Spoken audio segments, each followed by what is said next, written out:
Okay, don't take up all the room. What a mixed bag to combine these two gentlemen.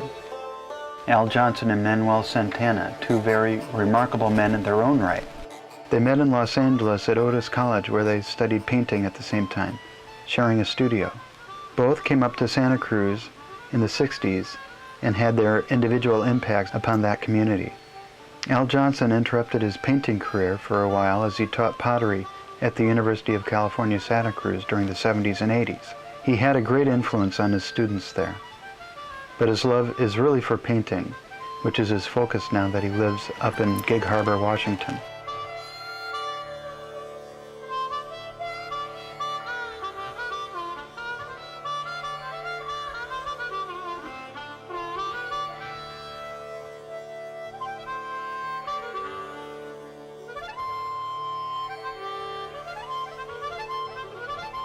Manuel Santana has been a real force of philanthropy and promotion of the arts in the Monterey Bay Area for years. His time and devotion to his artistic practice, like Al's, is as fervent as ever.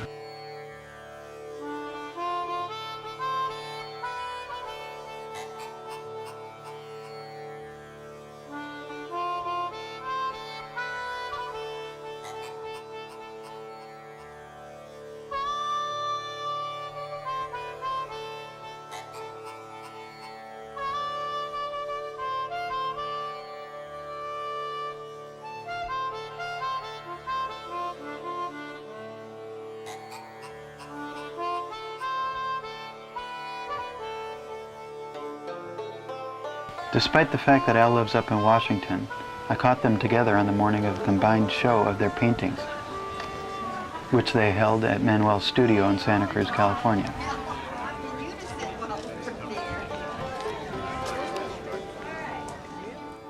And then I was able to meet with them a second time a few months later.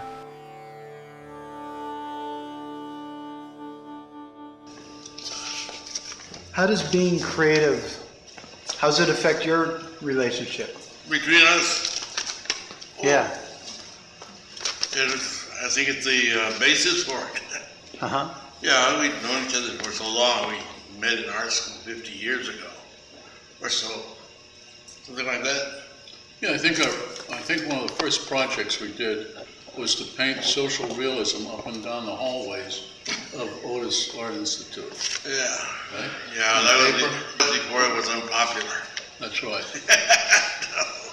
I think it's still unpopular. I don't know why, but. Huh. You know, I sit down at an easel to paint. I may not have any idea what is going to happen, like that little painting over here of the Beach Boy. It's my deceased wife and my son, and it was an image just came out of me, you know. Mm-hmm. Is that innovation or creativity? I have no idea. Maybe that's what interesting means. Possibly. You know, because that's all they say to me. My, that's interesting. Yeah. The big question, to me, is what is art and what is fashion? Because sometimes, in modern times, we interchange the words without really knowing when we're interchanging. You know what I mean? Yeah. Yeah. Yeah. Trends. Yeah. I know from my own point of view that I was once declared in New York as an incorrigible child. Still are an incorrigible old man. And I was stoning the teachers in school. And they took me into the office and, see, this is what's wrong with the whole system.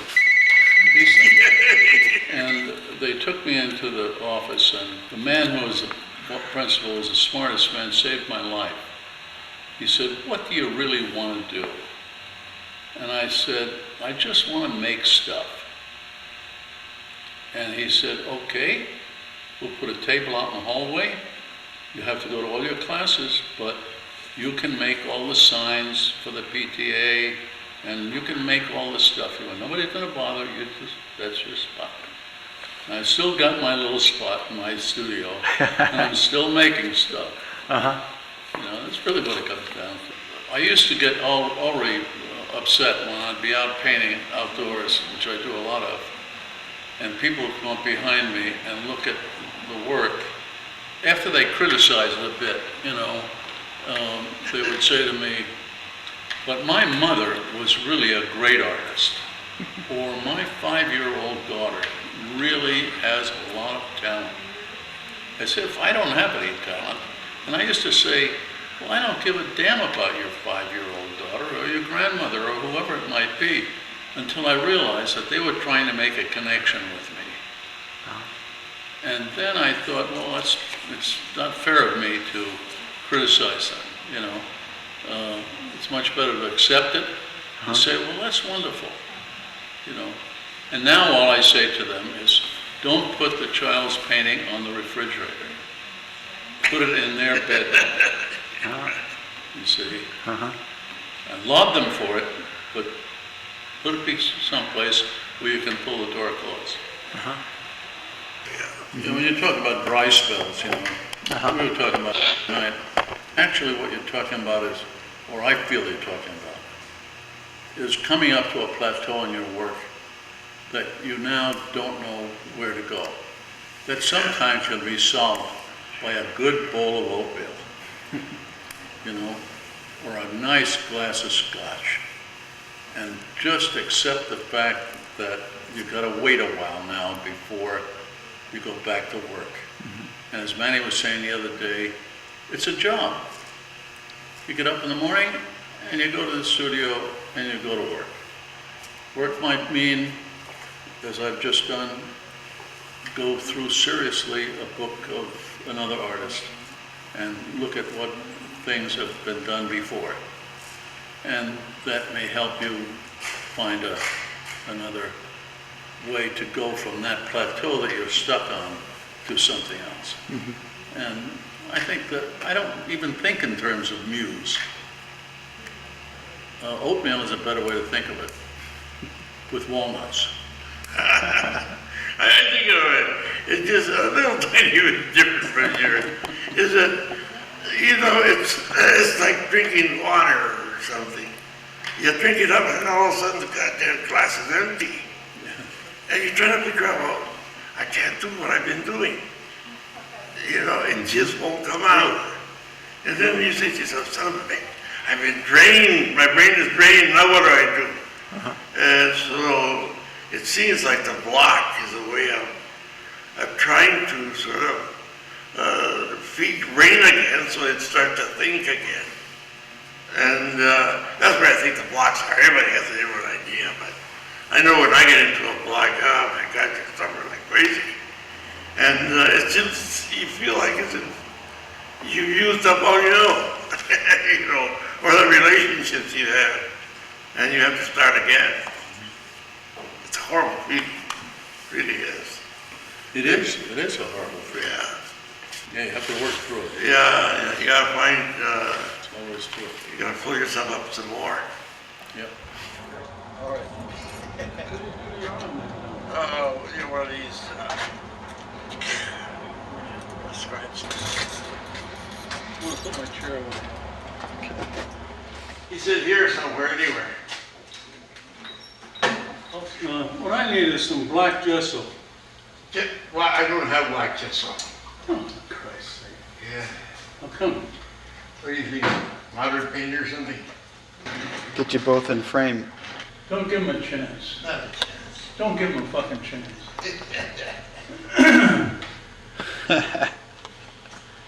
What I'm doing now is I'm interested in the mystery of why the hell I'm doing it. Yeah. And what's happening, and whether I'm really coming across to somebody else with the sense of mystery that I'm feeling. More so now than ever?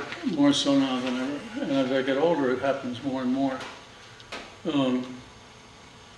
Because I feel now at 84, I really want to do a whole new art trip, which is what I'm doing. I've thrown away all the other stuff and doing a whole new thing.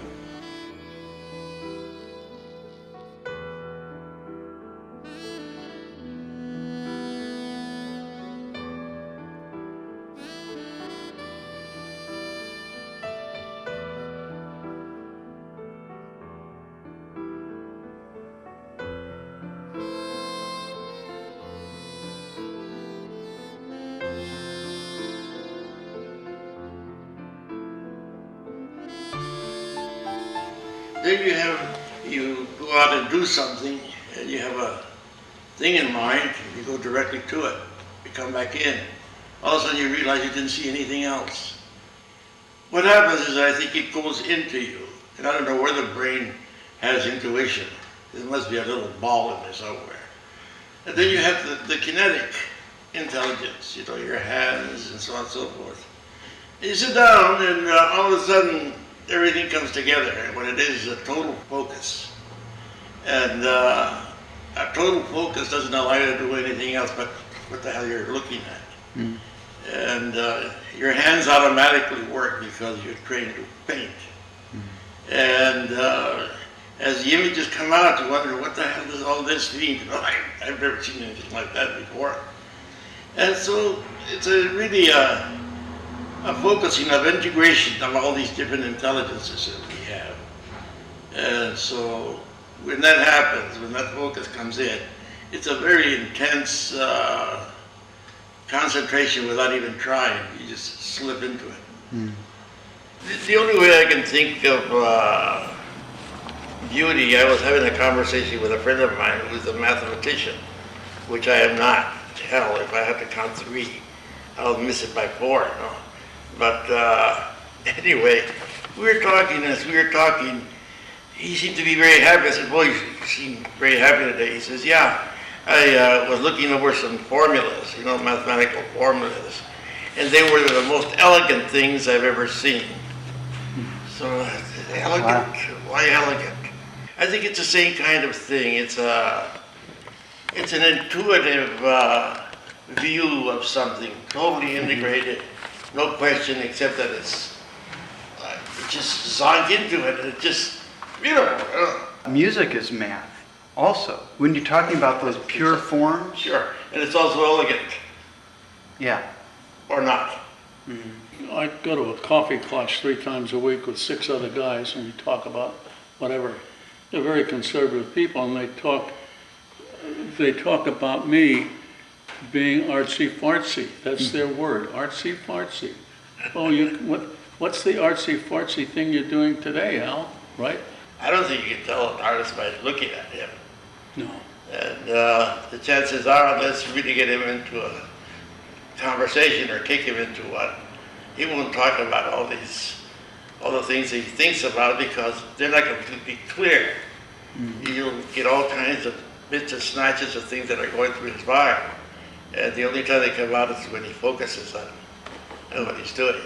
I used to tell my students, these things here, these digits, are not just for picking your nose and wiping your ass. Mm-hmm. They're for making things. That's right. That's what it's about. And it has nothing. See, we live in a society that's based on kind of manufacturing that nobody sees anymore. It just comes into us and we buy things. But we rarely have the occasion of watching a man make a cabinet, a beautiful cabinet. We don't have a respect for the Hanswerker. That's gone. Uh-huh. When did that disappear, with the industrial age?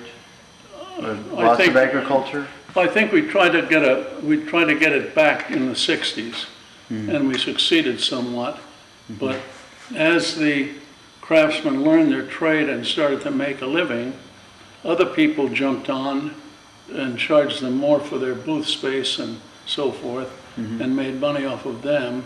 And then they got to be, as my students are now, ex-students, 50 years old with 2 kids who have to go to college, and they have no health care, and they have to go to work for a grocery store chain as one of the best potters in San Jose had to do to sell wine in order to get health care and other things. Yeah. Well, what do? I mean, how much respect do we have for the craftsmen? And whether we'll get that back, I really don't know.